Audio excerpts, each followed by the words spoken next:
Hello viewers, welcome back to Margdarshan Adhyayan classes. तो अपनी last class में हमने डिस्कस किया था about the disease condition urinary tract infection. आज की इस क्लास में हम डिस्कस करने वाले हैं about a very important topic, that is the nephrotic syndrome. So let's start with the topic, what is nephrotic syndrome. सबसे पहले जैसे कि आप टर्म देख सकते हैं नेफ्रोटिक सिंड्रोम, ठीक है। सिंड्रोम का मतलब होता है कॉम्बिनेशन, यानी कि जब बहुत सारे सिम्टम्स का साथ में आपको बहुत सारे सिम्टम्स साथ में देखने को मिलते हैं तो उस कंडीशन को हम क्या बोलते हैं, उस कंडीशन को हम बोलते हैं सिंड्रोम। मतलब जब आपके कॉम्बिनेशन में सिम्टम्स या फिर ग्रुप ऑफ सिम्टम्स देखने को मिलेगा, ठीक है। अब नेफ्रोटिक सिंड्रोम होता क्या है? नेफ्रोटिक सिंड्रोम एक टाइप का क्लिनिकल डिसऑर्डर है जिसमें बहुत सारे आपके क्या देखने को मिलते हैं, सिम्टम्स या सिंड्रोम देखने को मिलते हैं। बट जो मेन आपका नेफ्रोटिक सिंड्रोम कैरेक्टराइज्ड होता है वो होता है आपका कंडीशन प्रोटीन यूरिया से, ठीक है। अब ये प्रोटीन यूरिया एक्चुअली इसमें देखने को कैसे मिलता है, तो इसके लिए आप यहाँ पे एक साइड में एक डायग्राम देख सकते हैं। आपको डायग्राम से समझ में आ रहा होगा कि यहाँ पे बोमेन्स कैप्सूल है, उसके ऊपर क्या है आपका ग्लोमेरुलस है। तो नेफ्रोटिक सिंड्रोम में मेनली होता क्या है, जो हमारी ग्लोमेरुलस है, जो हमारी ग्लोमेरुलस बेसमेंट मेम्ब्रेन होती है, इसमें डैमेज हो जाता है। यानी कि ये जो आपकी ग्लोमेरुलस बेसमेंट मेम्ब्रेन है ये ज्यादा परमिएबल हो जाती है कुछ प्रोटीन पार्टिकल्स के लिए। जैसे कि अगर आपने मेरे पहले के लेक्चर्स देखे होंगे, अगर नहीं देखे तो लिंक में डिस्क्रिप्शन दिया गया है, आप जाके उससे पहले के पहले लेक्चर्स देख सकते हैं जिसमें हमने डिस्कस किया था about the anatomical structure of Bowman's capsule glomerulus. तो उसमें हमने पढ़ा था जो ग्लोमेरुलस होता है टाइप की क्या होती है, छन्नी होती है, जो कि क्या करती है, चीजों को छानती है उसके साइज के अकॉर्डिंग। यानी कि जो साइज में छोटी होती है उन्हें क्या कर देती है, छान देती है, और जो साइज में बड़ी होती है उन्हें क्या कर देती है, ऊपर ही रोक देती है। लेकिन यहाँ पे जो हमारी ग्लोमेरुलर बेसमेंट मेम्ब्रेन होती है वो ज्यादा परमिएबल हो जाती है प्रोटीन पार्टिकल्स के लिए, और एक्सेस अमाउंट में प्रोटीन पार्टिकल्स को क्या करने लग जाती है, फिल्टर करने लग जाती है। जिसकी वजह से क्या होता है, जो आपके ये प्रोटीन पार्टिकल्स होते हैं अब वो आपके इस बोमेन्स कैप्सूल के थ्रू नीचे आ जाते हैं और यहाँ से आपके यूरिन के थ्रू आउट हो जाते हैं, ठीक है। इस कंडीशन को हम बोलते हैं प्रोटीन यूरिया। यानी कि यूरिन में क्या होगा, ज्यादा प्रोटीन देखने को मिलेगा क्योंकि बॉडी से प्रोटीन क्या हो रहा है आपका बाहर निकल रहा है। लेकिन जब प्रोटीन यूरिया होगा, मतलब कंटिन्यूअसली प्रोटीन यूरिया होने की वजह से कहीं ना कहीं हमारे ब्लड में क्या होगा, प्रोटीन की मात्रा कम हो जाएगी, और ये लीड करता है कंडीशन को जिसे हम बोलते हैं हाइपो एल्ब्यूनीमिया, ठीक है।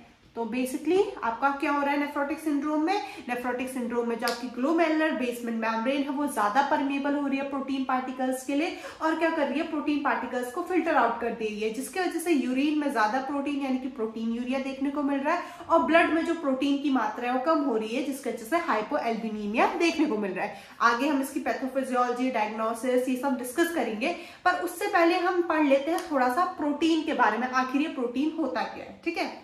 प्रोटीन नॉर्मली आपका HON करके केमिकल ये रिप्रेजेंट किया जाता है। हमारी बॉडी में प्रोटीन बहुत से काम करता है, जैसे कि बॉडी में स्ट्रक्चर प्रोवाइड करना, ट्रांसपोर्ट का काम करता है सर्टेन मटेरियल्स को। इसके अलावा हमारे बॉडी में बॉडी के सर्टेन प्रोसेसेस में ये हेल्प करता है, हीलिंग प्रोसेसेस में प्रोटीन हेल्प करता है, ठीक है। तो जो टोटल सीरम प्रोटीन होता है वो होता है आपका 7 to 8 ग्राम पर DL, जिसमें हमारी 3 चीज इंक्लूड होती है। एक होता है आपका एल्ब्यूमिन, एक होता है ग्लोबुलिन, एक होता है फिब्रोनेक्टिन। ये तीनों मिलकर ही हम लोग इनसे बोलते हैं सीरम प्रोटीन। एल्ब्यूमिन की मात्रा जो होती है 3.5 to 5.5 ग्राम पर DL, ग्लोबुलिन की मात्रा होती है 2 to 3.5 ग्राम पर DL, और फिब्रोजन की मात्रा होती है 0.7 ग्राम पर DL। होने को तो ये तीनों प्रोटीन हमारे लिए बहुत इंपॉर्टेंट है, इनके अपने अपने स्पेसिफिक फंक्शन है, लेकिन यहाँ पे जो फंक्शन मेन है यहाँ पे आपका एल्ब्यूमिन का, क्योंकि एल्ब्यूमिन हेल्प करता है हमारी बॉडी में ऑनकोटिक प्रेशर को मेंटेन करने के लिए, ठीक है। अब आपने बहुत बार सुना होगा ऑनकोटिक प्रेशर, हाइड्रोस्टैटिक प्रेशर, आखिर ये होता क्या है, ठीक है। इसके बारे में थोड़ा डिस्कस कर लेते हैं। तो यहाँ पे आप ये डायग्राम देख सकते हैं, एक ब्लड वेसल का डायग्राम है। तो ये आपका ये ब्लड वेसल है, ठीक है, यानी कि आपका अंदर का ब्लड वेसल्स के अंदर का पार्ट यानी कि इंट्रावेसिकुलर स्पेस है। इसके बाहर जो डॉटेड स्पेस है ये आपका इंटरस्टिशियल स्पेस है। अब होता क्या आखिर, जो आप ये रेड कलर से प्रेशर देख रहे हैं ये हाइड्रोस्टैटिक प्रेशर, और जो ग्रीन कलर है ये आपका इंडिकेट कर रहा है ऑनकोटिक प्रेशर।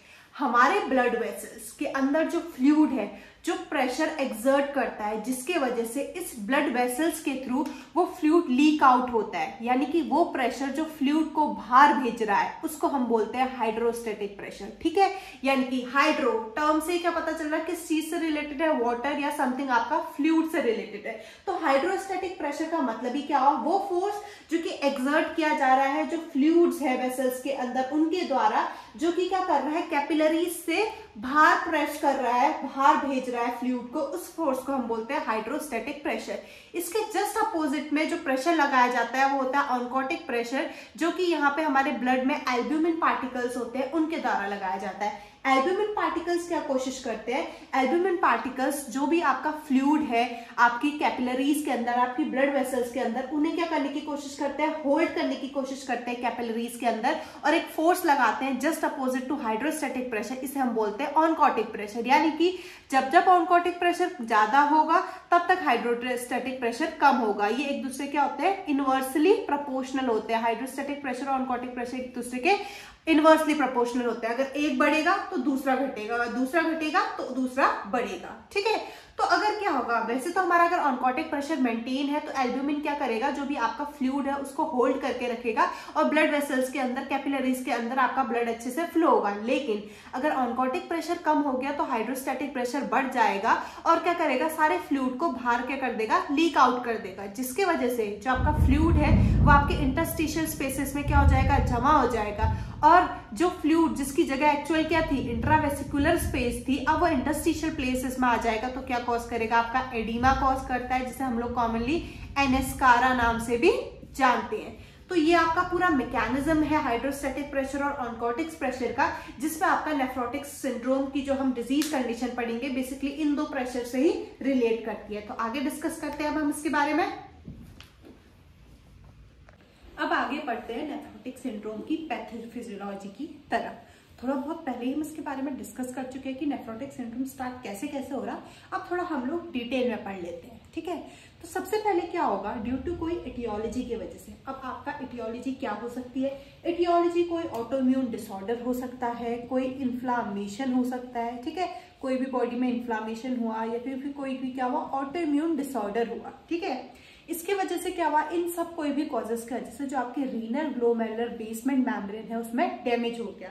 अभी हमने डायग्राम में थोड़ा सा आपको ऐसे बताया था कि आपका बोमेंस कैप्सूल है, यहाँ पे आपकी ग्लोमेरुलर कैपिलरीज है, तो ये जो आपकी ग्लोमेरुलर बेसमेंट मेम्ब्रेन है इसमें क्या हो गया, डैमेज हो गया। किसकी वजह से, एटियोलॉजी की वजह से। अब एटियोलॉजी कोई भी मान ली हमने, कोई इन्फ्लामेशन मान लिया बॉडी में, कोई ऑटोइम्यून डिसऑर्डर मान लिया। ठीक है, तो क्या हुआ, अब जो आपकी ग्लोमेरुलर फिल्ट्रेशन मेम्ब्रेन डैमेज हो गई तो ये क्या हो गई, ज्यादा परमिएबल हो गई टू प्रोटीन, यानी कि अब ये क्या करने लगी, परमिएबल मतलब पारदर्शी जिसे हम बोलते हैं। ठीक है, मतलब कि ज्यादा अलाउ करना, परमिएबल का मतलब ही होता है अलाउ। ठीक है, अब ये करने लग गई, ये जो आपकी ग्लोमेरुलर बेसमेंट मेम्ब्रेन है ये अलाउ करने लग गई ज्यादा प्रोटीन पार्टिकल को अपने से क्रॉस करने के लिए। ठीक है, तो इस तरीके से क्या होगा, अगर ज्यादा प्रोटीन पार्टिकल परमेबल होंगे तो मोर प्रोटीन पार्टिकल्स आपके लॉस हो जाएंगे ये बोमेंस कैप्सूल के थ्रू। यानी कि हम बोल सकते हैं कि ज्यादा लॉस हो रहा है प्रोटीन पार्टिकल्स का आपके किडनी से। ठीक है, और किडनी से होगा कैसे, वो होगा आपके यूरिन के फॉर्म में फिल्टर आउट होंगे, यानी कि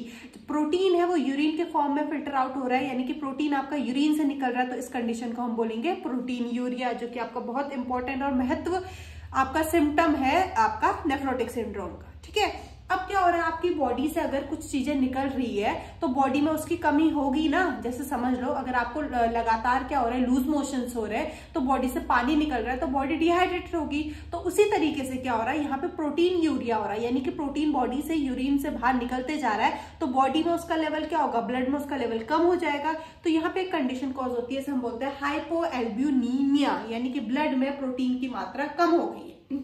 अब ये हाइपोएल्ब्यूनीमिया को आप हल्के में मत लेना, ये क्या कर देता है, सीधे जाके आपका फोन कॉल मिला देता है किसको, लिवर को। यानी कि जब बॉडी में हाइपोएल्ब्यूनीमिया होता है तो अब हमारी बॉडी की तो है ही मैकेनिज्म क्या करने का, हर चीज को कंपनसेट करने का।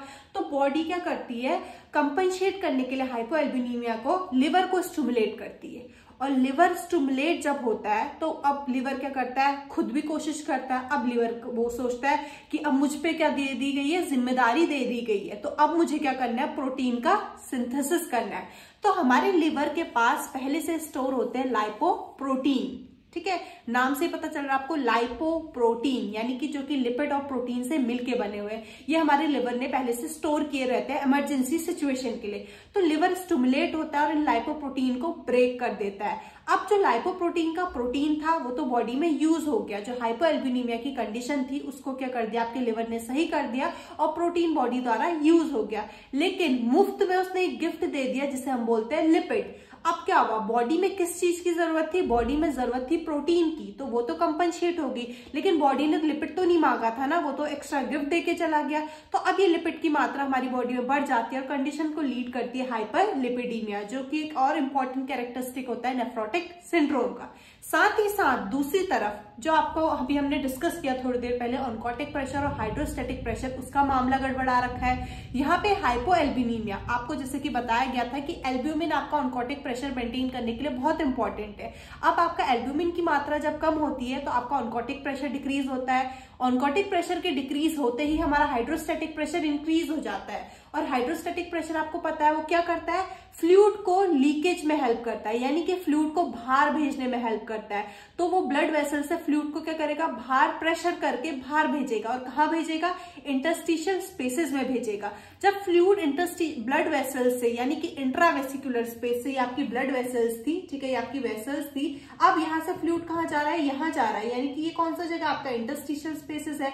तो जब फ्लूइड यहाँ इंटरस्टिशियल स्पेसेस में जाता है तो इसके वजह से क्या होता है आपका एडीमा, या फिर हम बोलते हैं टर्म में एनेस्कारा, ये कंडीशन देखने को मिलती है। तो कौन कौन से इंपॉर्टेंट सिम्टम हमें पैथोफिजियोलॉजी में दिखती है, सबसे पहले प्रोटीन यूरिया, दूसरा हाइपोएल्बिनीमिया, तीसरा हाइपरलिपिडीमिया, चौथा एडीमा या फिर एनेस्कारा। तो ये थी हमारी पैथोफिजियोलॉजी। आगे डिस्कस करते हैं अब हम इसके सिम्टम्स के बारे में, डायग्नोसिस और मैनेजमेंट के बारे में। तो अब आगे बढ़ते हैं साइन एंड सिम्टम्स, डायग्नोसिस और complications as well as management की तरफ ऑफ नेफ्रोटिक सिंड्रोम की, ठीक है। तो साइन एंड सिम्टम्स वैसे हम पैथोफिजियोलॉजी में डिस्कस कर ही चुके हैं सॉरी, उन्हीं को हम थोड़ा एलोबरेट करके पढ़ लेते हैं। तो यहाँ पे हमें ट्रायड देखने को मिलता है सिम्टम्स का। जब आपका नेफ्रोटिक सिंड्रोम है, क्वेश्चन आता है कि उसके ट्रायड सिम्टम कौन कौन से होते हैं। तो उसमें पहला सिम्टम होता है आपका एडीमा, प्रोटीन यूरिया दूसरा, और तीसरा हाइपोएल्बिनीमिया। हाइपरलिपिडीमिया को हम ट्रायड सिम्टम में ऐड नहीं करते, लेकिन वो भी एक सिम्टम है नेफ्रोटिक सिंड्रोम का। प्रोटीन यूरिया की कंडीशन में, यानी कि जब हम यहाँ पे क्या देखने को मिलता है कि आपका जो यूरिन है, अगर उसमें मोर देन 3.5 ग्राम पर 24 आवर में क्या आ रहा है आपका प्रोटीन देखने को मिल रहा है, तो कंडीशन होगी प्रोटीन यूरिया। हाइपोएल्बिनीमिया में अगर ब्लड में पर लीटर ब्लड में देखा गया कि लेस देन 30 ग्राम आपका क्या देखने को मिल रहा है, एल्ब्यूमिन देखने को मिल रहा है। इसके अलावा अदर सिम्टम्स, क्योंकि आपका जो भी फ्लूइड है वो शिफ्ट हो रहा है इंट्रावेसिकुलर से इंटरस्टिशियल स्पेस में, तो उसकी वजह से कंडीशन देखने को मिलती है हाइपोवोलीमिया। फ्लूइड का लेवल कम होने की वजह से क्या होगा, हाइपोवोलीमिया होगा, जिसकी वजह से बीपी कम होगा और ये लीड करेगा टू हाइपोटेंशन। इसके अलावा अदर कंडीशंस जैसे कि रीनल आउटपुट जो पेशेंट होगा उसका कम हो जाएगा, और रीनल आउटपुट कम होने की वजह से जो ग्लोमेरुलर फिल्ट्रेशन रेट है उस पर भी इफेक्ट पड़ेगा। अब डायग्नोसिस इसके लिए बहुत कॉमन, जैसे कि सबसे पहले आपका यूरिन एनालिसिस किया जाता है। यूरिन एनालिसिस में हम जो प्रोटीन इन यूरिन है वो एसेस करते हैं। केएफटी में जो हमारी नॉर्मल हम लोग पेशेंट का serum urea, creatinine, blood urea, nitrogen, ये सब वैल्यूज एसेस करते हैं, और सीरम ब्लड लेवल एसेस किया जाता है। ब्लड लेवल में सीरम प्रोटीन का लेवल एसेस किया जाता है, ये देखने के लिए कि कितना हाइपोएल्बिनीमिया की कंडीशन है, ठीक है। अब इसमें एक इंपॉर्टेंट क्वेश्चन आता है, वो आता है आपका कॉम्प्लिकेशन से रिलेटेड, कि most life threatening complication of nephrotic syndrome is thrombus formation and hypercoagulopathy. अब ये होती कैसे है, जब हमारी बॉडी में प्रोटीन की कमी हो जाती है तो कंपनसेट करने के लिए जैसे कि लिवर वर्क करता है। अब जिस टाइम पे प्रोटीन की कमी होती है, यानी कि जो प्रोटीन यूरिन में बाहर निकल रहा, तो एक इंपॉर्टेंट होता है आपका एंटी थ्रोम्बोटिक फैक्टर, ठीक है। इस तरीके से एक प्रोटीन होता है आपका एंटी थ्रोम्बोटिक फैक्टर, तो वो भी प्रोटीन यूरिया के टाइम पे क्या हो जाता है आपका बॉडी से बाहर निकल जाता है। तो लिवर उसे कंपनसेट करने के लिए ज्यादा प्रोथ्रोम्बिन जो प्रोटीन है उसका फॉर्मेशन करने लग जाता है। तो ज्यादा प्रोथ्रोम्बिन प्रोटीन के फॉर्मेशन की वजह से जो आपका लिवर एक्स्ट्रा वर्क कर रहा है, तो ज्यादा प्रोथ्रोम्बिन फॉर्मेशन होता है, और वो ज्यादा क्या करता है आपका जो फंक्शन था पहले एंटी थ्रोम्बोटिक फैक्टर का फंक्शन था कोगुलोपैथी करना, अब उसने क्या कर दिया, कंपनसेट करने के लिए लिवर ने एक्स्ट्रा अमाउंट में आपका एंटी थ्रोम्बोटिक फैक्टर की कमी होने की वजह से ज्यादा प्रोथ्रोम्बिन बनाने लग गया, तो उसके वजह से कॉम्प्लिकेशन देखने को मिलता है थ्रोम्बस फॉर्मेशन एंड हाइपरकोगुलोपैथी। जो इसका ट्रीटमेंट है, ड्रग ऑफ चॉइस यहाँ पे होती है हमारी प्रीडिसिनिलॉन। प्रीडिसिनिलॉन एक टाइप का स्टेरॉइड होती है। प्रीडिसिनिलॉन क्या काम करती है, बेसिकली ये जो प्रोटीन यूरिया की कंडीशन है उसको डिक्रीज कराने में हेल्प करती है। कुछ नर्सिंग रिस्पॉन्सिबिलिटी होती है नेफ्रोटिक सिंड्रोम से रिलेटेड। अब वो क्या क्या होती है थोड़ा उसके बारे में डिस्कस कर लेते हैं, क्योंकि उससे काफी क्वेश्चंस आते हैं। सबसे पहले पेशेंट का डेली वेट करना है, यानी कि सेम टाइम में आपने पेशेंट का वेट करना है, रोज उसका वेट करना है, ताकि ये देखने के लिए कि कितना एडिमा बढ़ा है। इसके अलावा हमें मॉनिटर करना है पेशेंट का फ्लूइड का लेवल। हमें आर्ली बेसिस पर आईओ करना है, क्योंकि पेशेंट की बॉडी में काफी फ्लूइड रिटेंशन होता है। हमें वाइटल्स में स्पेशल ध्यान रखना है, ब्लड प्रेशर का, क्योंकि उसकी वजह से क्या होता है आपका ब्लड प्रेशर में काफी इफेक्ट देखने को मिलता है। इसके अलावा स्किन का स्पेशल ध्यान रखा जाता है, क्योंकि एडिमा बढ़ने की वजह से स्किन क्या होती है, बहुत इफेक्ट होती है, तो हमें मेटिकुलस केयर प्रोवाइड करनी है स्किन में। इसके अलावा आपका जो यूरिन है उसे हमें कंटिन्यूस लेवल पे चेक करते रहना है कि उसमें प्रोटीन का लेवल कितना है, उसे एसेस करते रहना है। जो पेशेंट है उसकी डाइट का स्पेशल ध्यान रखना है, मतलब अचानक से हम प्रोटीन कम भी नहीं कर सकते, क्योंकि वो भी बॉडी को अफेक्ट करेगा, इसीलिए हमें प्रोटीन लो टू मॉडरेट रखना है। फ्लूइड थोड़ा हमें रिस्ट्रिक्ट करके रखना होता है, क्योंकि बॉडी में पहले से एडिमा है, तो ज्यादा फ्लूइड भी नहीं देना है पेशेंट को। डाइट हमें जिसमें सॉल्ट कम हो, लो सोडियम डाइट देनी है, और पेशेंट को कंटिन्यूअसली वेट करते रहना है। तो ये सब था हमारा नेफ्रोटिक सिंड्रोम के बारे में। होप सो आपको मेरी क्लास पसंद आई होगी। अगर आई तो please like share my channel Margdarshan Adhyayan classes. Meet you soon with my next class. Thank you.